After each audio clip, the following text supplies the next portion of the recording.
Guerre de clans au palais. Ce que l'on sait vraiment de l'affaire Effoudou. Introduction. Une vidéo. 27 minutes. Et depuis, tout un PAN de l'appareil d'État camerounais se retrouve sous les projecteurs. Une question agite les cercles politiques et les réseaux sociaux depuis plusieurs jours.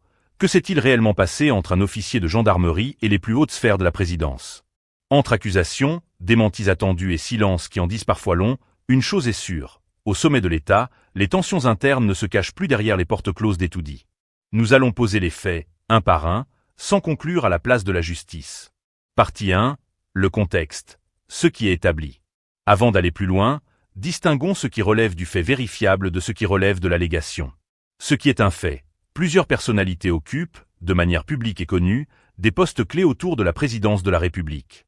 Ferdinand Ngo est le secrétaire général de la présidence, poste stratégique s'il en est. Oswald Babok occupe la fonction de directeur adjoint du cabinet civil. Ce sont deux rouages différents, mais voisins, de la même machine présidentielle. Et comme dans toute grande administration, la proximité des postes crée mécaniquement de la concurrence d'influence. Ce qui est également un fait, une vidéo a circulé, dans le cadre d'une émission diffusée en ligne, dans laquelle un homme se présentant comme le capitaine de gendarmerie Effoudou Aoussi Kennet s'exprime longuement, en fuite selon ses propres mots, et met en cause plusieurs figures de l'appareil sécuritaire proche de la présidence. Ce qui relève en revanche de l'allégation, et non du fait établi, le contenu même de ces accusations.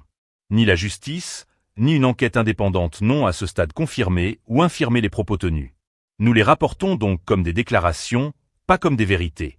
Mais ce n'est pas tout.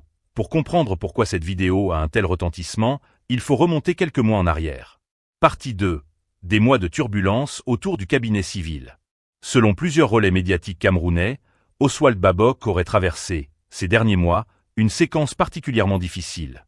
Des accusations, reprises dans la presse en ligne, l'auraient lié, lui ou son entourage, à des réseaux d'extraction illicite de minerais. Un document présenté comme un décret présidentiel, dont l'authenticité a été mise en doute, aurait également circulé sur les réseaux sociaux, alimentant les spéculations sur des dysfonctionnements internes à la présidence. Aucune de ces informations n'a, à notre connaissance, été confirmée par une source officielle ou une décision de justice. Mais dans le petit monde du sérail politique camerounais, ce genre de séquence médiatique répétée intrigue toujours les observateurs. D'où viennent ces fuites? À qui profitent-elles? Et pourtant, un détail change la donne. C'est dans ce contexte déjà tendu qu'intervient, plusieurs mois plus tard, la sortie médiatique du capitaine Effoudou, cette fois dirigée non plus vers le cabinet civil, mais vers le secrétariat général de la présidence. Partie 3. Ce que dit la vidéo. Et ce qu'elle ne prouve pas. Entrons maintenant dans le cœur de cette affaire.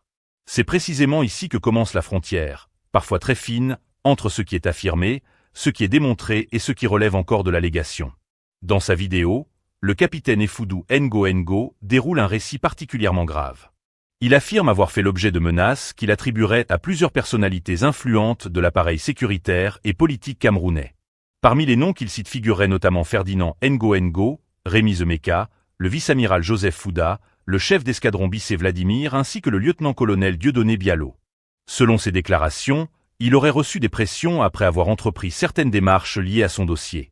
Il explique également avoir refusé de répondre à une convocation de la gendarmerie, estimant que sa sécurité ne serait pas garantie.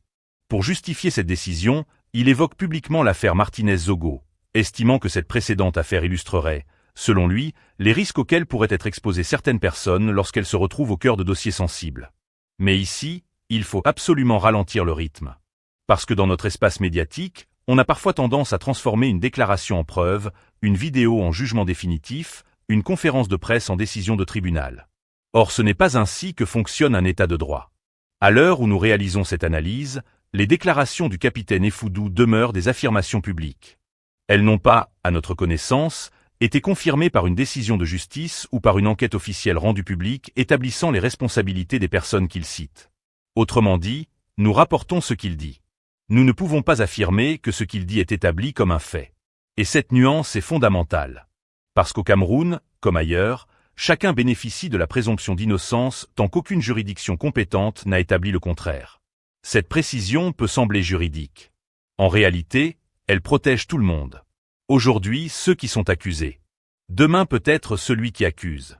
C'est précisément pour cela que le travail journalistique consiste à distinguer constamment les faits établis des déclarations. Et pourtant, même lorsqu'une accusation n'est pas démontrée, elle peut produire des conséquences politiques considérables.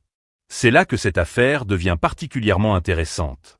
Car finalement, le phénomène le plus spectaculaire n'est peut-être même pas le contenu précis des accusations. Le véritable événement, c'est qu'un officier rompt publiquement le silence. Dans la culture administrative camerounaise, le silence est presque une institution. On apprend très tôt qu'il existe plusieurs catégories de paroles. Il y a ce qu'on pense. Il y a ce qu'on dit. Et surtout, il y a ce qu'on ne dira jamais. On pourrait presque créer une nouvelle école de communication politique made in Cameroun. Premier cours, comment répondre sans répondre. Deuxième cours, comment parler pendant 15 minutes sans prononcer une seule information. Troisième cours, comment organiser une conférence de presse dont personne ne ressort avec davantage de réponses qu'en entrant. Et enfin le doctorat suprême.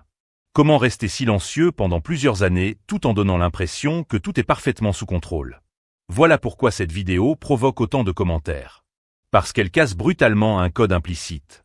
Celui de la discrétion absolue. Dans les grandes administrations, surtout lorsqu'il s'agit des questions militaires ou sécuritaires, la règle est simple. Les désaccords restent derrière les portes. Les conflits restent dans les bureaux. Les règlements de compte ne franchissent pas les murs. Ou du moins, ils ne sont pas censés les franchir.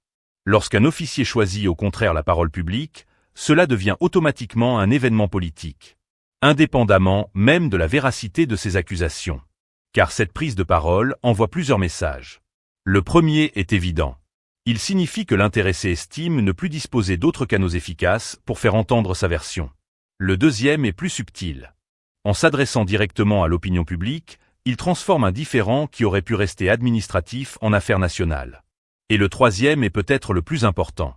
Il oblige désormais toutes les institutions concernées à gérer non seulement un dossier, mais également son impact médiatique. C'est là toute la différence. Avant la vidéo, l'affaire appartenait essentiellement aux acteurs concernés. Après la vidéo, elle appartient aussi au débat public. Et une fois qu'une affaire entre dans le débat public, elle développe souvent une vie qui lui est propre. Les réseaux sociaux s'emballent. Les commentateurs improvisés deviennent experts en quelques minutes. Les montages vidéo fleurissent. Les certitudes naissent avant les enquêtes. Les conclusions arrivent parfois avant les questions. Au Cameroun, nous avons même développé une capacité extraordinaire. Nous sommes capables d'organiser un procès complet sur Facebook avant même que le dossier n'arrive sur le bureau du juge. Le procureur est déjà désigné. Les témoins sont recrutés dans les commentaires. Les experts sortent de nulle part. Le verdict est publié. Et parfois, l'appel est déjà terminé avant que la première audition officielle n'ait commencé. C'est presque une spécialité nationale. Mais dans une affaire aussi sensible, la prudence reste indispensable. Parce qu'une accusation grave peut être vraie. Elle peut être partiellement vraie. Elle peut aussi être inexacte.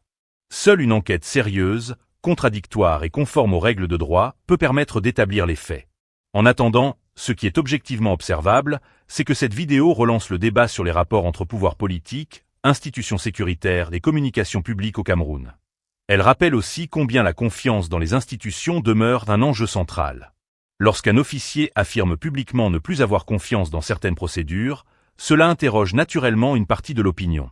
Mais cela ne dispense pas pour autant de vérifier chacune de ces affirmations avec rigueur. Au fond, cette affaire raconte peut-être quelque chose de plus large que le seul cas du capitaine Effoudou. Elle montre qu'au Cameroun, la bataille ne se joue plus seulement dans les bureaux, les casernes ou les palais administratifs. Elle se joue désormais aussi devant les caméras, sur YouTube, sur Facebook et sur les plateformes numériques. Le terrain médiatique est devenu un véritable espace de confrontation où chacun tente d'imposer son récit.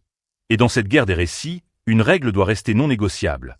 Distinguer les faits établis des déclarations, respecter la présomption d'innocence et attendre que les institutions compétentes puissent, le cas échéant, établir les responsabilités. C'est cette exigence qui permet d'informer sans transformer des allégations en certitudes. Partie 4. Une recomposition des rapports de force. Et maintenant, prenons un peu d'auteur. Parce qu'au fond, la vraie question n'est peut-être pas seulement de savoir qui a dit quoi dans cette vidéo. La vraie question est peut-être beaucoup plus politique. À qui profite cette nouvelle séquence? Voilà une vieille question que les historiens, les enquêteurs et les analystes politiques posent depuis des siècles. Lorsqu'un événement surgit au sommet de l'État, chacun regarde naturellement les faits. Mais les observateurs expérimentés regardent aussi les conséquences. Car en politique, il arrive qu'un événement produise des effets bien au-delà de son auteur. Depuis plusieurs mois, les Camerounais assistent, parfois avec étonnement, parfois avec lassitude, à une succession d'affaires qui alimentent les débats sur les équilibres internes du pouvoir. Des révélations, des notes qui circulent, des vidéos publiées, des rumeurs démenties, des communiqués attendus, des silences prolongés. Chaque épisode semble en annoncer un autre. Dans ce contexte, certains analystes estiment que cette nouvelle vidéo pourrait modifier, au moins sur le plan de la perception publique, les rapports de force entre différents centres d'influence. Il convient cependant d'être très prudent. Parler d'une recomposition ne signifie pas affirmer qu'elle existe réellement. Cela signifie simplement que certains observateurs s'interrogent sur ses effets possibles. Selon cette lecture, un pôle institutionnel qui concentrait jusqu'ici une grande partie des critiques médiatiques pourrait voir la pression se déplacer vers un autre. Encore une fois, il s'agit d'une hypothèse d'analyse, pas d'un fait établi. Parce qu'au Cameroun, il faut parfois distinguer trois réalités différentes. Il y a la réalité politique, il y a la réalité médiatique, et il y a la réalité des réseaux sociaux. Et les trois ne racontent pas toujours la même histoire. Les réseaux sociaux annoncent souvent la démission d'un responsable avant même que celui-ci ne soit informé. Le lendemain, on découvre qu'il préside tranquillement une réunion officielle. Le surlendemain, il est annoncé malade. 3 jours plus tard, il apparaît souriant devant les caméras. Une semaine après, quelqu'un annonce déjà son successeur. Et le mois suivant, on recommence exactement le même scénario. C'est presque devenu une série télévisée. Chaque épisode commence par une alerte. Chaque épisode promet des révélations explosives. Et chaque épisode se termine par une nouvelle saison. Au Cameroun, certains internautes sont capables de constituer un gouvernement complet avant le petit déjeuner, de le renverser à midi et d'installer une nouvelle équipe avant le journal de 20 heures. Le tout, sans qu'aucun décret n'ait été signé. C'est une véritable république parallèle.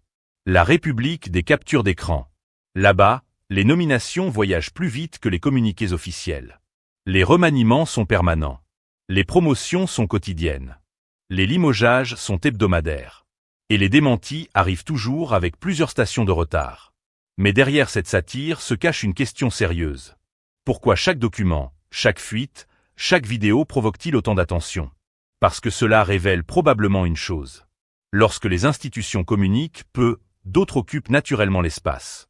Le silence officiel laisse place aux interprétations. Les interprétations deviennent des hypothèses. Les hypothèses deviennent parfois des certitudes. Et les certitudes circulent ensuite comme des faits. C'est précisément ce mécanisme qui mérite d'être observé. Car dans un système où l'information officielle est rare, la moindre prise de parole prend une importance considérable. Une simple vidéo devient un événement politique. Un document devient un objet d'analyse nationale. Une déclaration individuelle devient un sujet de débat international. Ce phénomène dépasse largement le cas présent. Il interroge le fonctionnement même des centres de décision. Dans les organisations où les mécanismes internes permettent aux désaccords d'être discutés, arbitrés puis résolus, les conflits débordent rarement sur la place publique. À l'inverse, lorsque les désaccords finissent devant les caméras, les plateformes numériques ou les réseaux sociaux, certains y voient le signe que les canaux habituels ne suffisent plus à absorber toutes les tensions. Cela ne prouve pas l'existence d'une crise généralisée. Mais cela constitue un sujet d'analyse. Au Cameroun, on aime souvent dire qu'une marmite bien fermée ne laisse pas sortir la vapeur. Lorsqu'on commence à entendre le sifflement, c'est qu'il se passe quelque chose à l'intérieur. Reste à savoir quoi. Et seule une observation rigoureuse permet d'éviter les conclusions hâtives. Il serait donc excessif d'affirmer que cette vidéo serait le résultat d'une stratégie organisée. Il serait tout aussi excessif d'affirmer qu'elle n'aurait absolument aucune conséquence politique.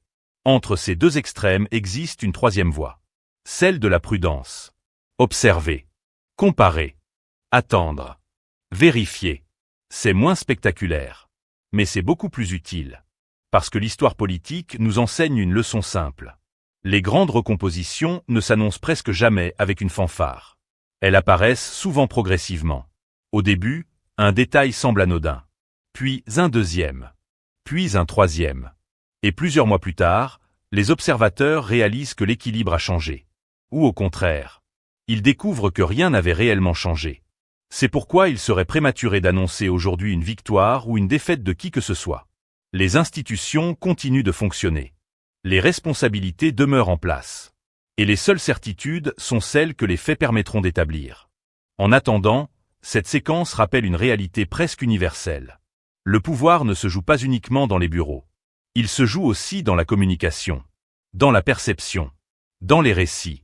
Et parfois, celui qui maîtrise le récit influence davantage le débat que celui qui détient officiellement le pouvoir. Conclusion. Au terme de cette analyse, une chose apparaît clairement. Nous sommes face à une affaire qui soulève davantage de questions qu'elle n'apporte encore de réponses définitives. Nous avons d'un côté une vidéo largement relayée, des accusations particulièrement graves, des personnalités nommément citées, un récit présenté par un officier. Mais de l'autre côté, à ce stade, aucune décision de justice n'est venue confirmer ces accusations. Aucune condamnation n'est intervenue. Aucune autorité judiciaire n'a publiquement établi les responsabilités des personnes citées. Autrement dit, le débat médiatique avance aujourd'hui plus vite que le débat judiciaire. Et cela impose une responsabilité particulière à tous ceux qui commentent cette affaire. Informer. Oui. Analyser. Oui. Questionner. Oui. Condamner sans preuve. Non. C'est précisément cette différence qui distingue une analyse sérieuse d'un simple tribunal des réseaux sociaux. Au Cameroun, nous avons parfois une drôle d'habitude. Nous voulons connaître la fin du film dès les 5 premières minutes. Nous ouvrons le dossier. Nous lisons le titre. Et immédiatement, nous écrivons déjà la conclusion. Pourtant, la vérité ne fonctionne pas comme les raccourcis des réseaux sociaux. Elle demande du temps, des vérifications, des confrontations, des enquêtes. Et parfois même, elle surprend tout le monde. Cette affaire rappelle donc une leçon essentielle. Dans un état de droit, la justice ne peut pas être remplacée par les commentaires Facebook, les vidéos virales ou les débats WhatsApp. Les plateformes permettent de diffuser des informations. Elles ne remplacent pas les procédures destinées à établir les faits. C'est pourquoi, chez Camenews, notre engagement reste le même. Rapporter ce qui est vérifié. Préciser ce qui relève d'allégations. Employer le conditionnel lorsque les faits ne sont pas établis. Respecter la présomption d'innocence de toutes les personnes citées. Et laisser aux autorités compétentes le soin de déterminer, le cas échéant, les responsabilités. Car notre rôle n'est pas de fabriquer des coupables. Notre rôle est d'aider chacun à comprendre les enjeux, les contextes et les conséquences possibles, tout en distinguant les faits des hypothèses. Et maintenant, la parole est à vous. Pensez-vous que cette séquence traduise avant tout le parcours individuel d'un officier confronté à un conflit avec sa hiérarchie? Ou estimez-vous qu'elle s'inscrive dans un contexte plus large de tension au sein des cercles de pouvoir, sans qu'il soit possible, à ce stade, d'en tirer des conclusions définitives? Partagez votre analyse dans les commentaires, en respectant les opinions des autres participants. Le débat est toujours plus utile lorsqu'il reste fondé sur des arguments, plutôt que sur des affirmations non vérifiées. Si cette analyse vous a permis de mieux comprendre les enjeux de cette actualité, abonnez-vous à Camenews, activez la cloche de notification et partagez cette vidéo autour de vous. Sur cette chaîne, nous continuerons à suivre ce dossier avec la même ligne éditoriale. De la rigueur avant la précipitation, des faits avant les rumeurs, et des analyses avant les jugements. Merci de votre confiance, prenez soin de vous, et rendez-vous très bientôt sur Camenews pour une nouvelle analyse de l'actualité camerounaise.